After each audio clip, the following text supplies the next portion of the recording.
नमस्कार। आइए इस बार हम भारत के पावर सेक्टर की एक बहुत ही जरूरी कड़ी यानी ट्रांसफॉर्मर इंडस्ट्री पर नजर डालते हैं और खास तौर पर देखेंगे कि Q3 में इस सेक्टर की बड़ी कंपनियों ने कैसा प्रदर्शन किया है।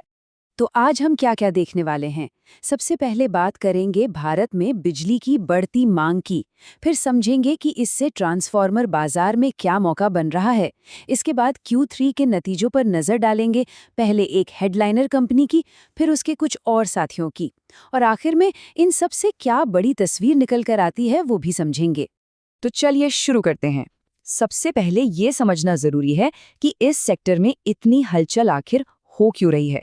इसके पीछे एक बहुत बड़ी वजह है। आजकल हर तरफ भारत के पावर ग्रिड को लेकर बातें हो रही हैं, और इसकी वजह सिर्फ एक नहीं बल्कि कई सारी चीजें एक साथ हो रही हैं, जिससे बिजली की मांग इतनी बढ़ गई है जितनी पहले कभी नहीं थी।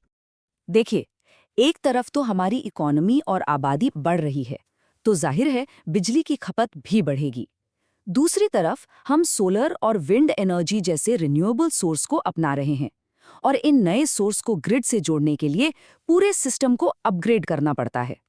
ऊपर से सरकार और प्राइवेट कंपनियां पावर लाइंस और नेटवर्क पर भारी निवेश कर रही हैं, तो ये सब मिलकर एक परफेक्ट स्टॉर्म बना रहे हैं। अच्छा, तो जब बिजली की मांग इतनी ज्यादा है और इतना सब कुछ हो रहा है, तो इसका सीधा फायदा उन कंपनियों को मिलेगा जो इस सिस्टम का जरूरी सामान यानी ट्रांसफार्मर बनाती हैं। और हम यहाँ किसी छोटी मोटी ग्रोथ की बात नहीं कर रहे हैं। अनुमान यह है कि ये मार्केट आने वाले सालों में बहुत तेजी से बढ़ने वाला है। अगर आंकड़ों में देखें तो फिस्कल ईयर 2022 में ये मार्केट करीब 16,000 करोड़ रुपए का था, और अनुमान है कि 2030 तक ये बढ़कर लगभग 28,744 करोड़ रुपए तक पहुंच जाएगा। मतलब सिर्फ 8 सालों में करीब करीब 2 गुना। ये ट्रांसफार्मर ही हैं जो पावर प्लांट से निकली हाई वोल्टेज बिजली को हमारे घरों और फैक्ट्रियों में इस्तेमाल के लायक बनाते हैं। इनके बिना पावर ग्रिड की कल्पना भी नहीं की जा सकती। तो अब सीधे नंबर्स पर आते हैं और देखते हैं कि फिस्कल ईयर 2024 की तीसरी तिमाही में कंपनियों ने कैसा परफॉर्म किया। शुरुआत करते हैं एक ऐसी कंपनी से जिसके नतीजे वाकई शानदार रहे। ये है टारिल यानी transformers and rectifiers India limited. ये सेक्टर के बड़े नामों में से एक है। ये सिर्फ रेगुलर ट्रांसफॉर्मर ही नहीं बल्कि ग्रीन हाइड्रोजन जैसे भविष्य के सेक्टर्स के लिए भी उपकरण बना रही है, और इस तिमाही तो इनकी ग्रोथ देखने लायक रही है। अब जरा इन नंबर्स को देखिए। रेवेन्यू में 60% और नेट प्रॉफिट में अरे वाह 103% का उछाल। और ये हम साल दर साल की नहीं, पिछली तिमाही से तुलना की बात कर रहे हैं। ये क्वार्टर ऑन क्वार्टर ग्रोथ कमाल की है। इससे साफ पता चलता है कि कंपनी ने पिछली तिमाही के मुकाबले कितना जबरदस्त प्रदर्शन किया है। टारिल का प्रदर्शन तो वाकई जबरदस्त था, लेकिन इस रेस में और भी खिलाड़ी हैं।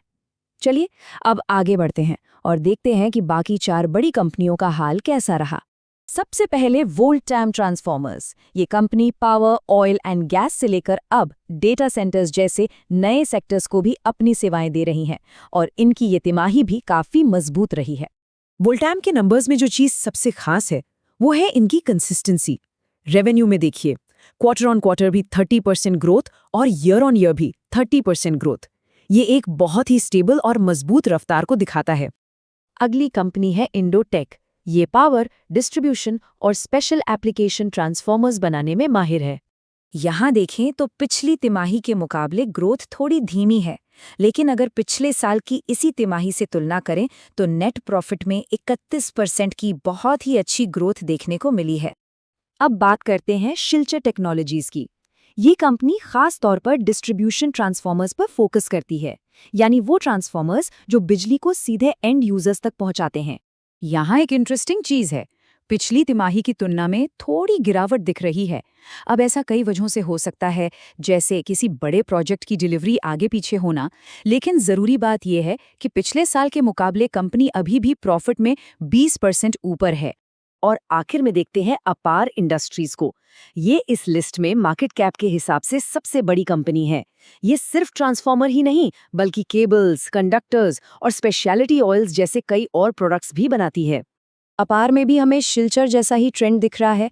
तिमाही दर तिमाही थोड़ी गिरावट है, लेकिन ईयर ऑन ईयर ग्रोथ अभी भी काफ़ी मजबूत है, जिसका बड़ा कारण देश में लगातार बनी हुई डिमांड है। तो इन सभी कंपनियों के अलग अलग नंबर्स देखने के बाद बड़ी पिक्चर क्या है? इससे हमें क्या समझना चाहिए? ये चार्ट पूरी कहानी को एक नज़र में साफ कर देता है। अगर हम year on year profit growth देखें तो सभी कंपनियों ने बेहतरीन प्रदर्शन किया है। इस तिमाही में टारिल 37% के साथ और वोल्टेम 36% के साथ सबसे आगे रहे। तो इन सबसे क्या समझ आता है? देखिए, किसी एक कंपनी का एक क्वार्टर ऊपर नीचे हो सकता है, ये तो चलता रहता है। लेकिन जो बड़ी कहानी है, जो असल ट्रेंड है, वो बिल्कुल साफ है। ये पूरा का पूरा सेक्टर एक मजबूत, लगातार बढ़ती हुई डिमांड पर चल रहा है और भारत के एनर्जी सेक्टर के विस्तार का सीधा फायदा उठा रहा है। और अंत में एक सवाल ये उठता है कि जब मार्केट बढ़ रहा है और मौके सबके लिए हैं, तो आगे चलकर कौन सी कंपनी अपनी स्ट्रैटेजी और एग्जीक्यूशन के दम पर सबसे ज्यादा आगे निकलेगी? ये देखना वाकई दिलचस्प होगा।